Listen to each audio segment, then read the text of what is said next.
I'm Lisa. I'm going to facilitate the webinar today. And with me is Colleen, who most of you know, Marketing and Communications Specialist.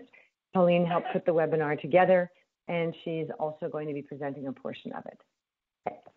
So what we're going to cover today is how to lock your screen, how to organize your files, how to add apps, the basics of both PowerPoint and Excel on the tablet, downloading a file and uploading a file, storing the Docs folder, custom bull lists, and YouTube channels. Select Sires has provided you with a tablet to facilitate your work, but also to help increase efficiency and productivity at the corporate level. How to set the lock screen for your tablet. It's important to protect your tablet with this lock screen.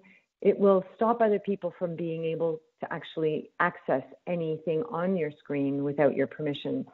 So if you were to lose or misplace your tablet, if you don't have a lock screen on, someone could easily go into the Bullseye app and access customer information as well as company information. The client information piece is the most problematic, as privacy laws in Canada require that we keep that information confidential within the company. So to do this simple task, you'll need to find the settings icon on your tablet. You may not see the settings icon right in your home screen. You may actually have to swipe left from the right-hand side of your screen to find it. And once you've found it, tap on Settings. Within the Settings screen, there'll be an option that will say Lock Screen and Security. Tap that. And within that, there will be a screen lock type to choose from. You can choose pattern, you can choose a PIN, or you can choose a password as your preference. Once you've chosen one of those, just simply follow the directions. It's only a couple of screens. You'll be able to follow those steps and hit continue when you've finished. Once you've done that, every time your screen goes black and you wish to open it again, you'll need to enter either the password, the PIN, or identify the pattern, whichever one you've chosen. In terms of security, pattern is the least secure, PIN is the second more secure, and password is the most secure form of protecting your tablet. When you're completely finished, press done, and you've completed the process. Next step, we're going to look at how to organize your files on your tablet. Because presumably you have either downloaded PDFs from the Bullseye app, or you've found other items that you've downloaded to your tablet, and you would very much like to be able to have them in an organized fashion. So let's look at how we do this on the tablet. First, you need to find the My Files app on your tablet. Typically it is on the home screen, but if it's not, a reminder that there are other screens. You simply need to start from the right and swipe to the left to see other screens on your tablet. The first thing we're going to learn to do is create a new folder. So tap the folder where you want to add a folder. And in this case, it is going to be internal storage. You have to go to internal storage to start with. That is where the storage capacity for your tablet exists. Once you're in internal storage, you probably will want to store things in your documents, the one that's identified there. You tap the top three dots at the top right of your screen. It will give you the option to create a folder. Tap on Create Folder. It will ask you to enter a name for the new folder. I called it New Folder 1. I probably would suggest you call it something else. You may want to call it Flyers. You may want to call it by client information. You may want to call it Invoices. So you can create as many different folders as you wish. Once you've typed in the name that you wish to give that folder, just tap Create. The folder will now be a subfolder of your Documents folder. Just repeat this process by going to the top three dots at the top right of your screen to create more folders as you wish. Now, once you've created a folder, you would like to add files to the folder. So again, tap the folder where there are files that you'd like to move. So if you've been downloading, for instance, you may have files in the Downloads folder. You may also have many files in your Documents folder, the one that's a category at the top. So go find those documents. Hold down, just a gentle press down on the file you want to move with your finger. Just press it down on the name of the file until the selection screen appears. The selection screen means that you'll see circles to the left of the file name where you're able to put a check mark, where you're able to select that file. So select the files that you think you want to move to a particular folder at a time. So you've selected this file. Again, tap the three dots at the top right of the screen, and then tap on the Move option. Once you've tapped Move, it'll ask you where you want to send it. In this case, under Internal Storage, I only have one new folder. That's where I will choose to move it.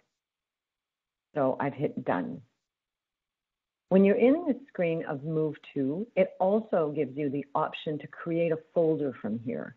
So if you tapped on Create a Folder at this point, right here, you would be able to create a new folder with a new name. Once you hit Done, it will move that particular file to the folder you've chosen, and it'll be done. So now let's talk about how do you rename a file. Again, find the file you want to rename. It may be in one of your new folders that you've created. It may be in your Downloads. It may be in your Documents. Gently tap and hold on the file name until again the selection screen appears. Select the file that you wish to rename. Again, go to the top three dots. Once you've tapped on them, one of the options is Rename the file. So tap on Rename. The file name as it currently exists will appear highlighted in the Rename screen. Now you can put any name you wish in here to organize it to your liking. In this case, I chose to title it File 1, which is not a very good title for being able to find things in the future. But for the exercise, that's what I called it, File 1. And then simply tap Rename. The file with its new name has now been added. It still exists wherever you were, whatever folder you were working in.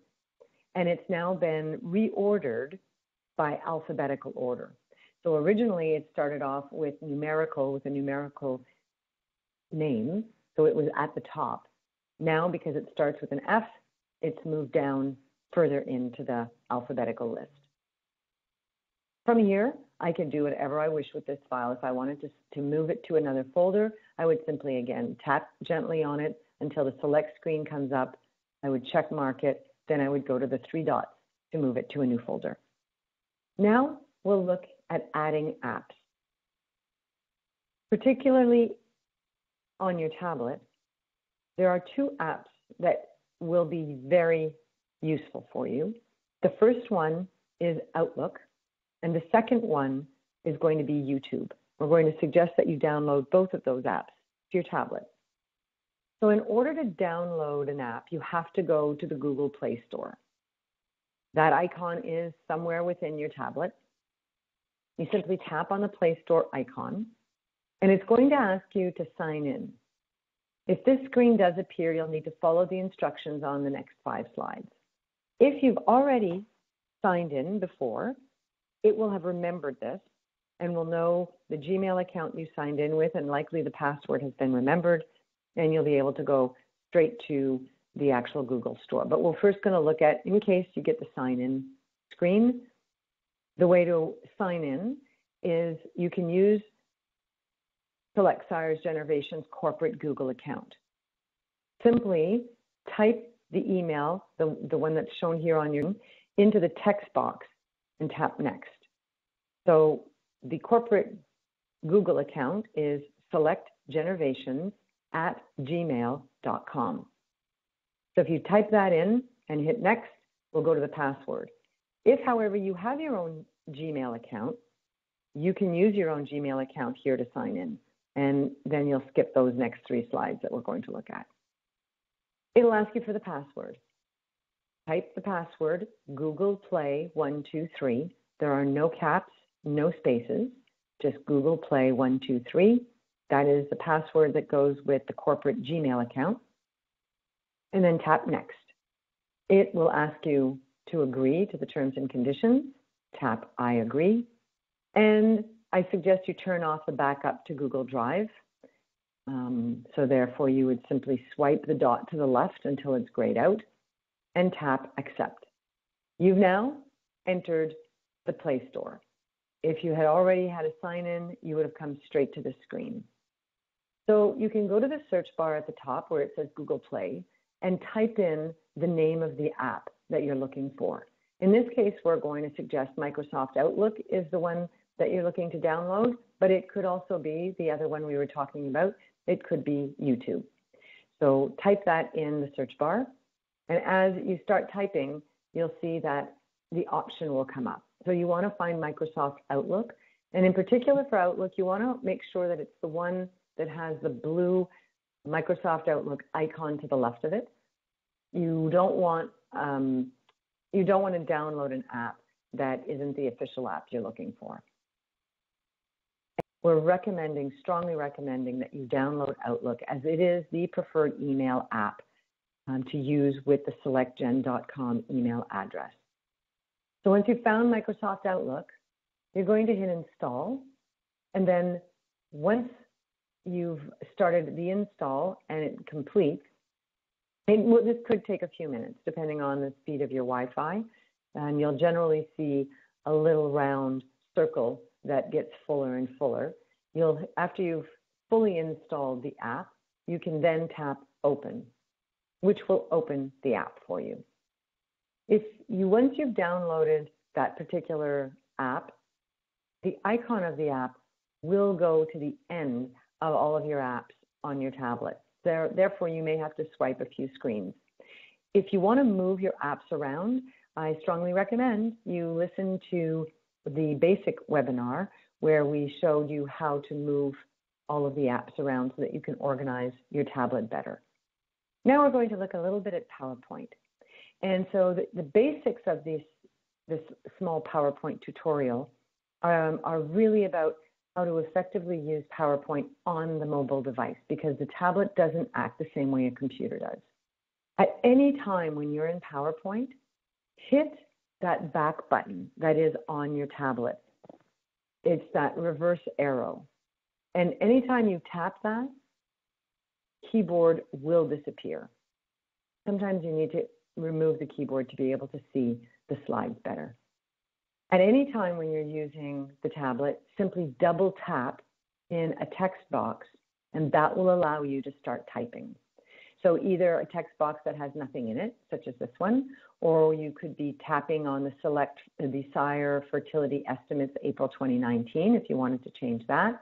Simply double tap and keyboard will automatically appear. Give you an opportunity to start typing. So now let's say you wanted to select a particular piece of text. Perhaps you wanted to change the word April to May for some reason. To select text, again, you would double tap the text box so that the text box is highlighted.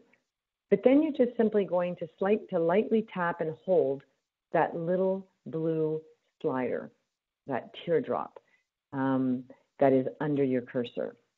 Once you've tapped it, you can drag it anywhere. So you could drag it to before the A for April and start typing. To select a word at a time, you simply double tap again the text box to highlight the text box, and then double tap the word. And the whole word will be grayed out. If you start typing, that word will disappear and your new characters will appear. A quick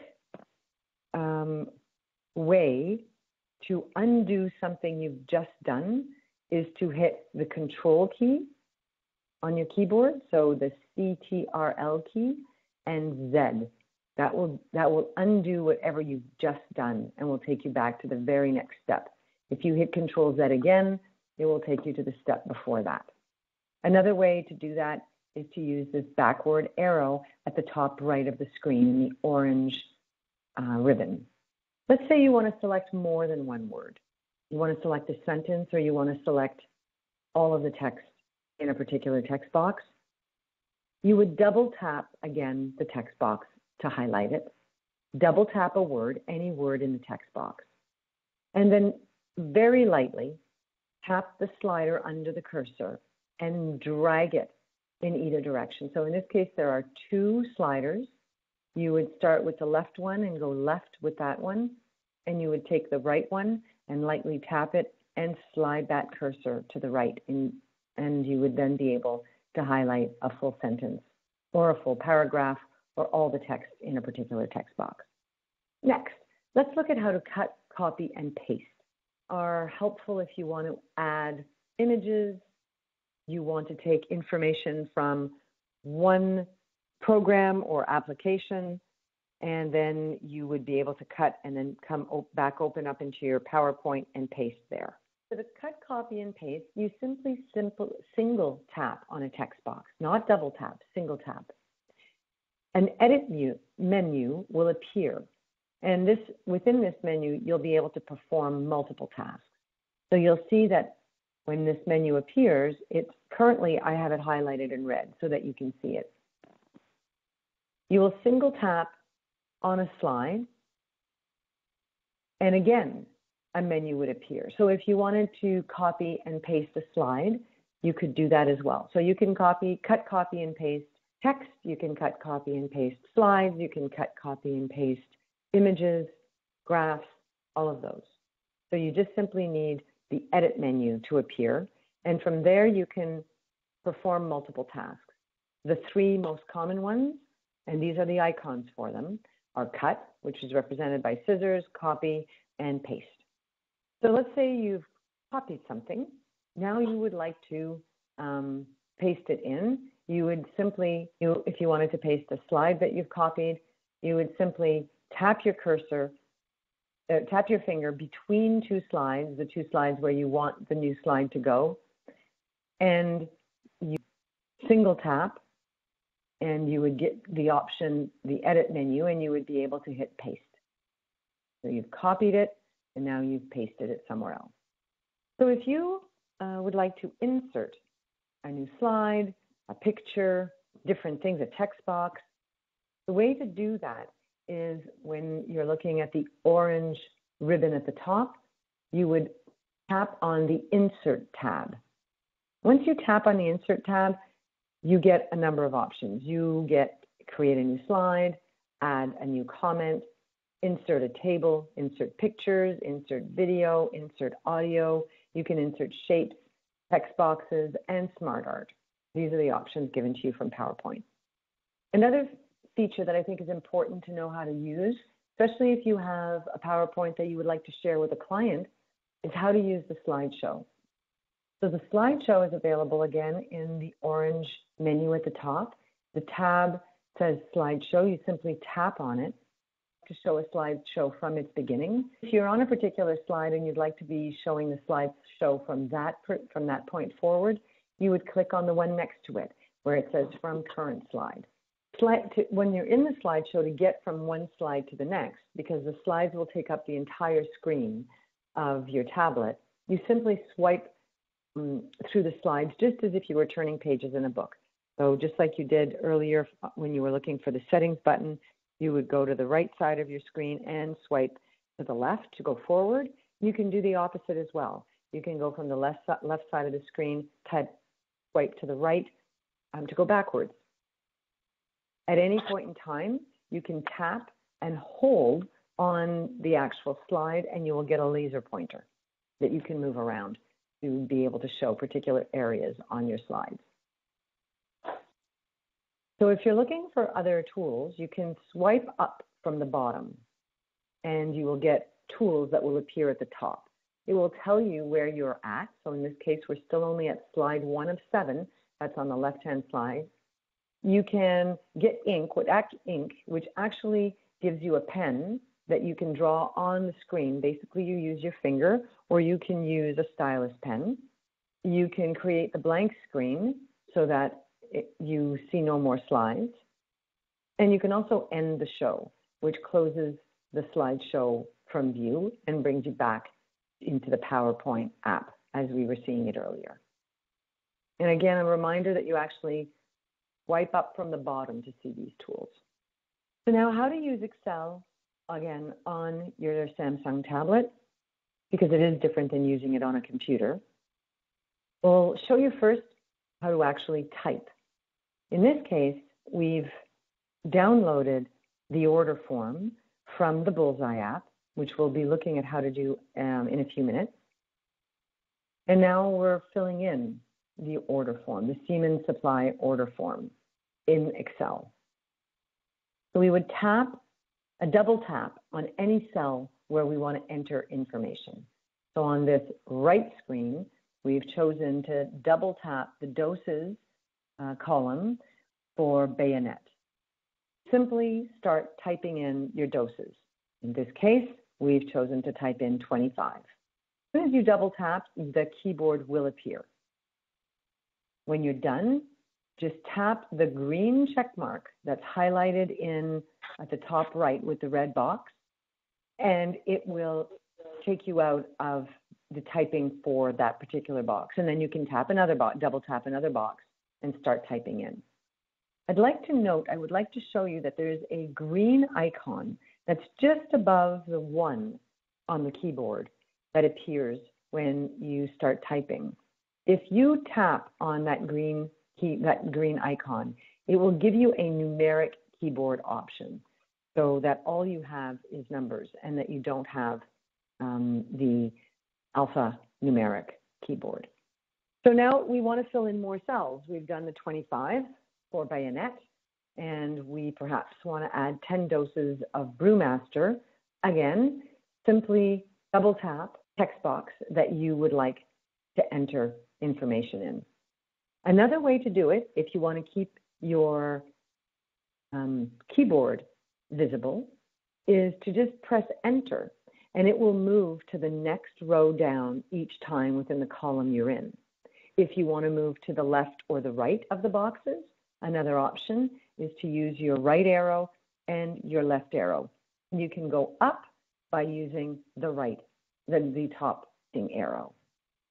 So that's another way to allow you to go through the Excel document order form and add your values.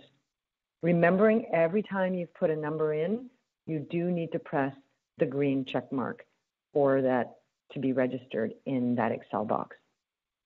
Next, let's say you put in 10 for Brewmaster, but that's not the amount that you truly wanted to put in, and you already clicked on the green check mark. Simply double tap the cell where you want to have a correction and hold the slider. Drag the slider to the spot where you want to make a correction and make that correction. So in this case, I've put the slider between the 1 and the 0, and I can backspace from the 1 and make that a 2, or I can add to this and make it 100. And you'll see here, this is the numeric keyboard looks like. It's different than the alphanumeric one, and that's when you press the green button here that brings up this particular keyboard for you. As with PowerPoint, in order to hide the keyboard within the Excel spreadsheet that you're looking at, simply tap the back button and the keyboard will disappear. To get the keyboard to reappear, double tap in a cell as if you wanted to type, and the keyboard will come right back.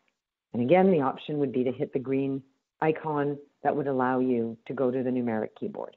So let's say you filled in an order, and now you would like to save that Excel order form for that client. And by doing that, it will give you a number of different options. You'll be able to access that order form again. You'll be able to email it to the office. So saving a file, you simply tap the file button at the top right. So it's the image below the text here. It's the first one. We suggest you hit the file button. And when you hit file, you will get a new menu come up. Tap on Save As. choose this device. And you'll always be choosing this device because that's where you want to save your information. You want to save your files onto the tablet. So you've chosen this device, and you've chosen next. Once you hit this device, it will give you the options of where you can save on this device. You're going to go to your documents, and you'll go to, you've created perhaps a folder called orders. And so you will click on all of these or tap on all of these. Then under the Save As area, you can change the name of the file. So you can add the date perhaps, or you might want to add something more specific, but you can absolutely give this a new name and then click Save. Remembering that at any time, you can go back to any file and rename it if you've not given it the name you wanted to give it. Once you've tapped the Save button, that file will now be properly filed within the folder that you've chosen. Now look at how to download a file. This function is mostly used to move files from the Bullseye app to the tablet. It can also be pretty useful if you've gone to the MySelect website and you've perhaps, there may be photos there may be videos there may even be presentations there that you would like to download to your tablet. In all cases, this is how you'll download. It's also really useful to have a file downloaded to your tablet because then you can work with that file, view it if it's a video, when you're not on Wi-Fi. Show you how to download from Select Sire's Bullseye app. So in particular, we're thinking you might want to download your order form, or you might want to be downloading flyers. But in this case, we'll look at how to download the order form. So when you open your Bullseye app, you need to open the Docs folder in the Bullseye app. So once you've clicked on the Docs folder, find the file you wish to download. In this case, the Siemens Supply order form is under Supply, under the folder Supply, and under the Forms folder. Once you've opened the Forms folder, you'll see the Siemens Supply order form sitting there waiting for you to download it. Tap it, and then at the top right, tap Download. You'll get a notification that the file is downloading. And that notification is at the bottom in a gray box. You have to wait till the file is completely downloaded in order to do anything with it. So now you can go to find that file where it's been downloaded, go back to the home screen of your tablet, and tap on My Files. And when you've gone to My Files, you'll see there's a download option under the categories. Tap Download. And when you're in your download, all of the files that have been downloaded to this folder will appear on the right-hand side. So all those files are there. And now this particular one, the Siemens order form, is here. They always appear in alphabetical order, numeric first, alpha second. If you get this screen at some point, that's fine. You can give it permission to open and bring information onto your tablet. So tap Allow. So now we're going to look at how you save the downloaded file. When you're back in your downloads, you can open the file and have an option. Once it's open, you will automatically see this yellow bar that says this is a read-only format, and it'll give you an option to save a copy. The other option you have is to tap the File button, and it will also give you a Save As option. Simply tap Save As, tap to the device, tap to the document folder you want it to go into, and then choose a name for the desired file and hit Save. Save is the green button. That's the basics of how to navigate Excel within the tablet. Now we're going to look at how to upload a file. This is a function that you would use to add a photo or a video to a client file in the Bullseye app.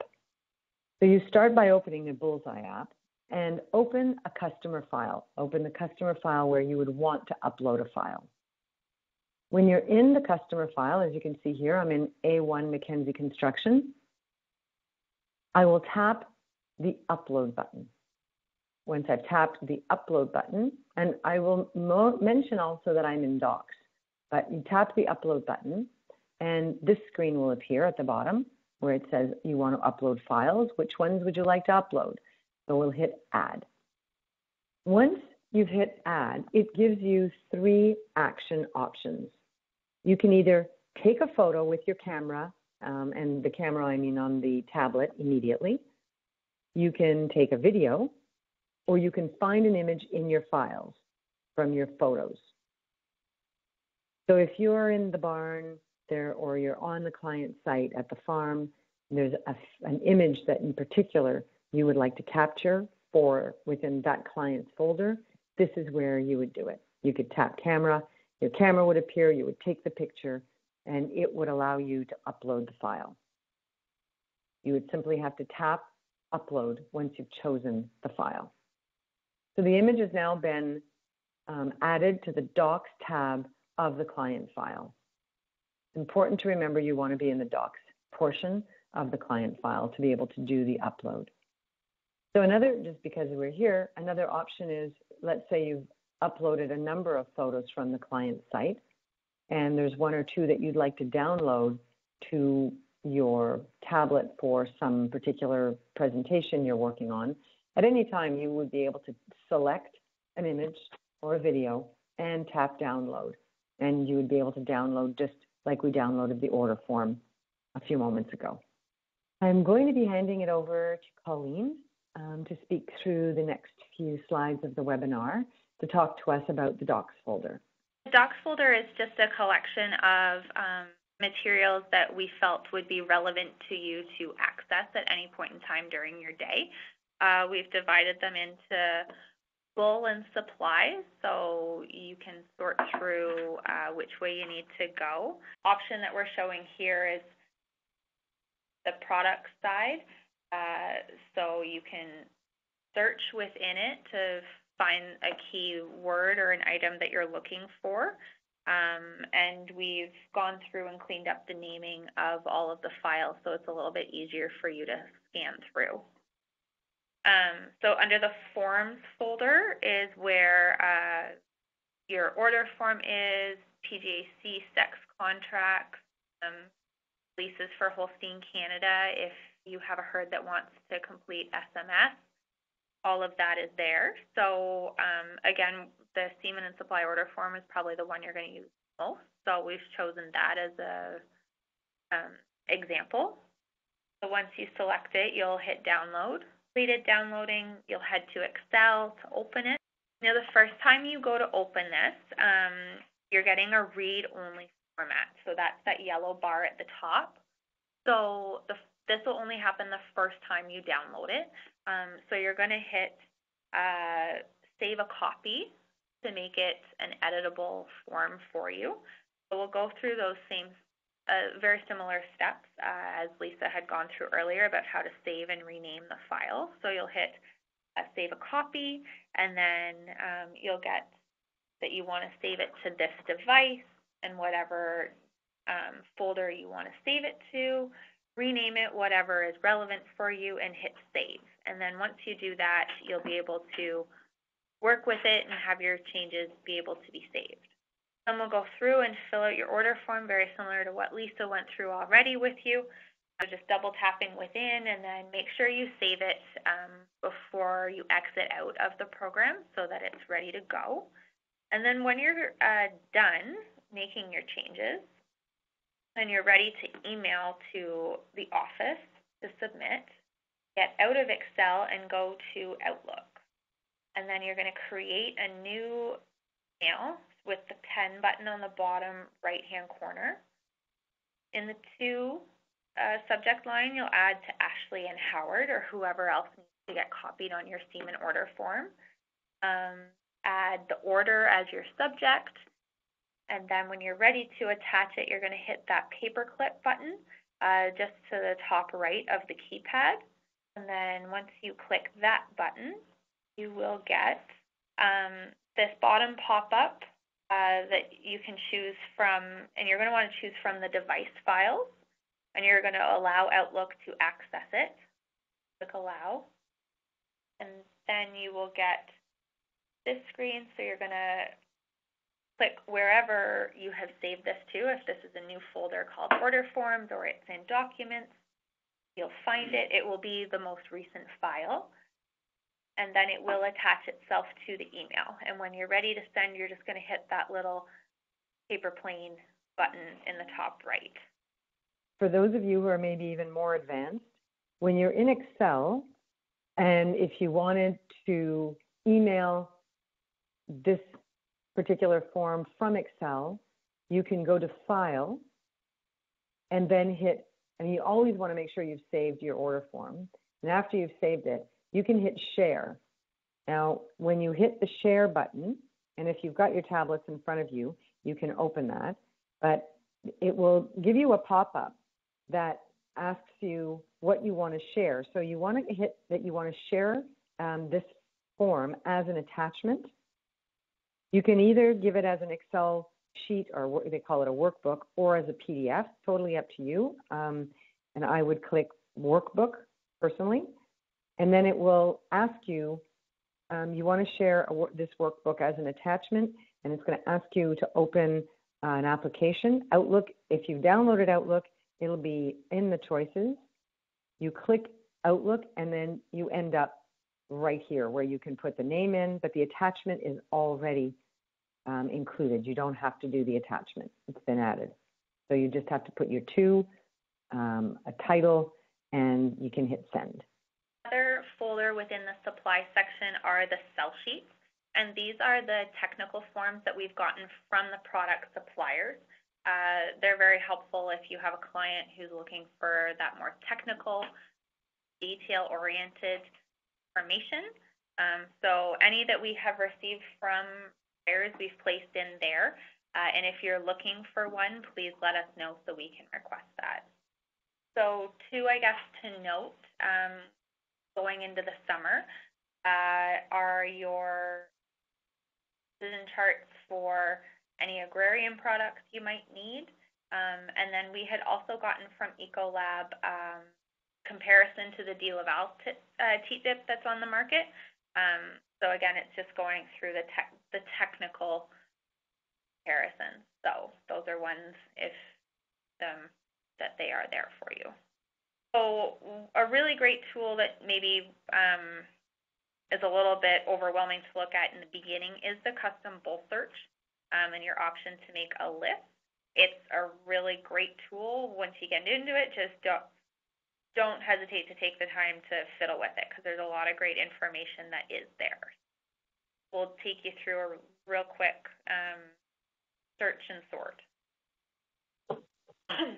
So once you're in the bull search, you can sort by studs, definitely including other studs if your client's looking there. You can sort by designations, genomic or proven or both. You can add if they're A2, A2, and then the filter scales on the right-hand side of the screen, you can set so that you're narrowing the scope of what types of bulls would potentially meet your criteria. So if you have someone who needs a net merit value to be at a minimum, you can set that. Again, this is only available in TPI, so just make sure that you and your clients feel comfortable working with those numbers. So once you've gone through and you've added in the criteria that you want, you'll get the resulting sires. So in this case, there were 54 sires that met the criteria that I had selected for. They're automatically sorted by TPI, but you can go through and sort that by whatever column you want just by clicking on the title name of it, and it will sort it highest to lowest or lowest to highest. Now, not all of these bulls will qualify for Canada, so you'll need to double check on their bull page that there's a maple leaf showing. You can choose to export this. Once you're done, you can either choose all of the bulls or only some of the bulls, and you'll hit the export button. That's at the bottom left side of the screen, and then this screen will pop up. It will be an Excel file. You can either choose to export all columns or visible columns. All columns gives you their entire bull page proof data, and visible gives you just the columns that you have deemed relevant to look at. So then you'll name it whatever file sort you want, whether it's the farm name or the criteria that you've selected for, and you'll hit export. And then once you hit export, that will download it to your tablet in an Excel file. And when you go and you find it and you open it, this will be what it looks like. Their stud number, their name, reg number, the sire stack, and then all of the rates that you were looking at. So you can then email this to clients or print off at home, whatever you need to do with it. One of the other things that if you want to get even more information on the bull search is when we did the My Select webinar, we offered, we showed you where you could go within the my.selectsires.com website to find the bull search, and there's an actual video tour. That video tour also exists on the YouTube channels that Colleen is going to talk to you about in a few minutes. So those options are also very available. Both we as SSG and SSI have YouTube channels, and we'll go through kind of the different videos that are available on them. So on our YouTube channel, videos that are a little more in, especially once we add all of these webinars, just reminders whether it's handling semen, AIs, the video that Astrotech had done up about the cost of misbreedings or navigating cow manager. We'll continue to upload videos, and if there are ones that you're looking for, please let us know, and we will do our best to either create them or get them from SSI. But these are definitely ones that are for internal use versus clients to head on over and listen to us talk about this. So just keep that in mind. And in comparison, the SSI channel that you would have seen on social media, like the Facebook post-proof updates with Herbie and Kevin. What does SSI do? How are they a leader in caring for genetics and creating genetics? There's also always the very popular showcase collections videos that have been put out kind of around World Expo time. And there are also bull parades that they try to update yearly. So this would definitely be the platform where if you had a client who wanted to maybe learn a little bit more about what we as a federation are all about, this would definitely be a great one to have them head over to. Pauline, just a quick question. Should everyone subscribe to YouTube? Is that once they've downloaded the app to their tablet, and you can always view these from a computer, you don't have to view it from your tablet, but once they're in there, what will subscribe help them with?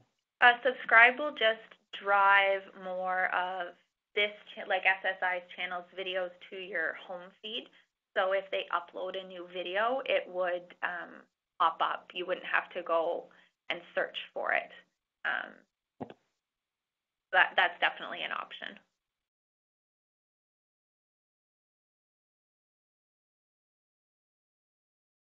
I think we may have another question. I have something on the chat. Do we need a login? Someone's asking if they need a login to see the ones that are not for the public. No, because we didn't make the SSG channel private. So yeah, technically anybody could, if they decided to search our company name, go and find them. We didn't want to try to make anything secretive or restricted that way. So no, you don't need to sign in to find them. We're just suggesting you don't promote our channel to clients.